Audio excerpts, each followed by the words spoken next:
Good morning সবাইকে। চলে এলাম আর একটু ভিডিও নিয়ে।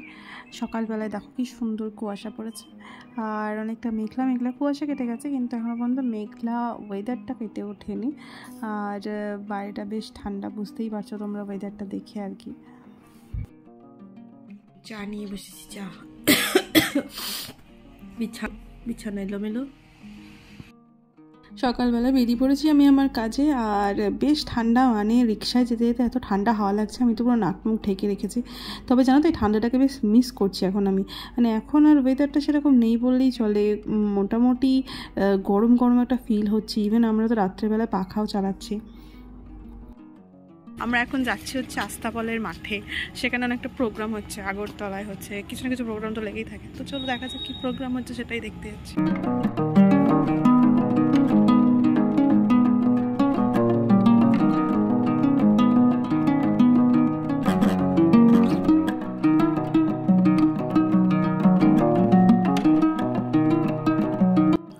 চলে এসেছি আমরা এই প্রোগ্রামটাতে। এটা হচ্ছে বাংলা কার্নিভাল বলে কোনো একটা প্রোগ্রাম হচ্ছিল আর কি।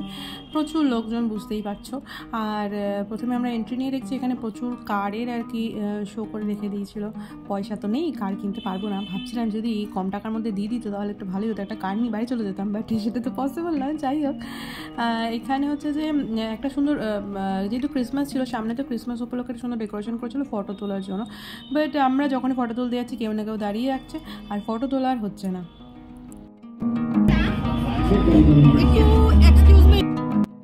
তো তারপর হচ্ছে যে যাওয়া একটু জায়গা পেলাম, তো একজন অ্যাক্টর, আমাদের বাংলা সিরিয়ালের অ্যাক্টর এসে তার ইন্টারভিউ নেওয়া হচ্ছে, তো সেখানে আর আমাদের ফটো তোলা হলো না। না, আমি মুখটা চিনি, বাট আমি নামটা এক্স্যাক্টলি জানি না।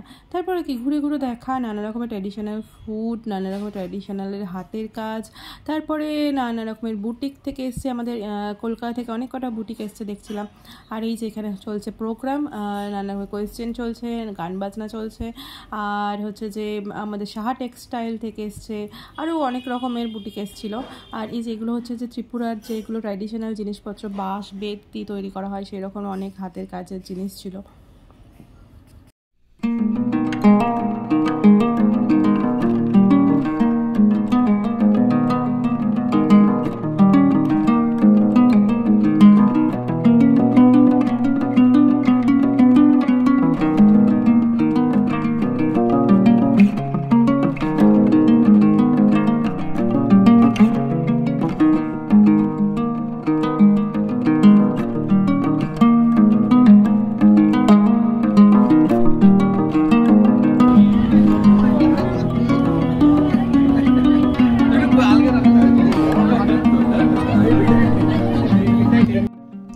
তো তারপরে আমাদের প্রোগ্রাম থেকে আরেকটা আসল কাজে চলে এসেছি, সেটা হচ্ছে বাজার করতে। এখানে আমাদের ওটাকে কী বলে, আস্তাবলের মাঠ থেকে লেকচৌমনি বাজারটা খুব কাছাকাছি। আর লেকচৌমনি বাজারে না রাত্রেবেলা যে এত সুন্দর, এত ফ্রেশ ভেজিটেবল পাওয়া যায় আমি জানতাম না। জাস্ট দেখে আমি না এরকম সবজি দেখে নিজেকে আটকাতে পারি না।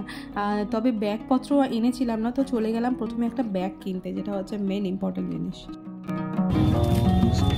একটা দাম, হ্যান্ডেলটা ছোট।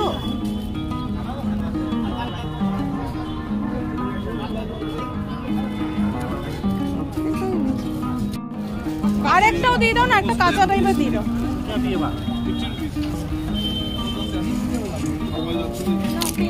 30 টাকা বললো, যায় না 30 টাকা বললো। করে দাও। কত দাদা এটা? 20 টাকা। তো জাস্ট সবজিগুলো দেখো, মানে আমি আর নিজেকে সামলাতে পারছি না সবজিগুলো দেখে। আর হচ্ছে এখানে জানো তো, মানে এখানকার যা ত্রিপুরাবাসীদের যা খাবার, অ্যাকচুয়ালি তাদের ট্র্যাডিশনাল ফুড, সেগুলো অনেক কিছু একসঙ্গে পাওয়া যায়। তো সেগুলো কিছু কিছু টুকটাক আমার মানে নেওয়ার ইচ্ছে ছিল, নিয়েও ছিলাম। কিছু লঙ্কা যেগুলো আমি পাই না, একদম ছোটো এক রকমের লঙ্কা হয়, ভীষণ ঝাল হয়। তারপর আরও অনেক রকমের পাতা, থানকুনি পাতা যেটা এখানে রাদামণি পাতা বলে, এইরকম অনেক জিনিসপত্র ছিল। আর সেগুলো আমরা একটু একটু নিয়েও ছিলাম। বাজার করতে করতে মোটামুটি ভেবেছিলাম শুধু যাবো হচ্ছে একটু থানকুনি পাতা দরকার ছিল সেটা নিতে, আর একটা কিছু নিতে। বাট এত বাজার দেখে আমরা মোটামুটি ব্যাগ ভর্তি করেই বাজার করে নিয়ে এলাম। হ্যাঁ, মাছ মাংস কিছু নিইনি, বাট সবজি একদম যতটা মানে মন চেয়েছে ততটাই নিয়েছি।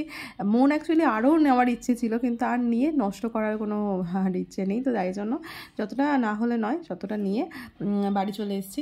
বাট তোমরা জাস্ট ভেজিটেবলগুলো এনজয় করো দেখে।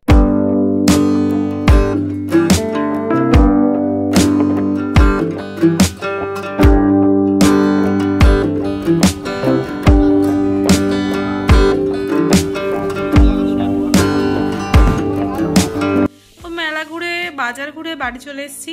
মেলাতে অ্যাজ কিছু আমার এরকম ভালো লাগলো না, ঠিক আছে ওই ম্যাক্সিমামই ড্রেস এইসব বুটিক, মানে কলকাতারই সব বুটিক এসছে বুঝতে পারলাম, আর টুকটাক কিছু খাওয়া দাওয়া সেভাবে আমি ঘুরলামও না, খুব একটা ভালো লাগলো না, মানে প্রপার মেলাতে যে ফিলিংসটা সেটা এখানে আসেনি।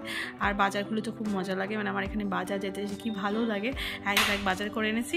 চলো ব্লগটা এখানে এন্ড করছি, দেখা হচ্ছে নেক্সট ব্লগে। হয় ভালো থেকো, সুস্থ থেকো, মনটার খেয়াল রেখো। সবশেষে রাত্রেবেলার খাবার এটা কিন্তু না দেখে চলেছে ওরা, কিন্তু ইলিশ মাছ, আমরা বাঙালিরা ইলিশ ভক্ত ভীষণ পরিমাণে। আর এই যে সর্ষে ইলিশ করা হয়েছিল, জাস্ট কি বলবো, অমৃত অমৃত। তোমরাও নিশ্চয়ই আমার সঙ্গে অ্যাগ্রি। তোমরা ইলিশের ঝোল খেতে পছন্দ করো না ইলিশের ভাপা, সেটা আমাকে কমেন্ট করে জানিও।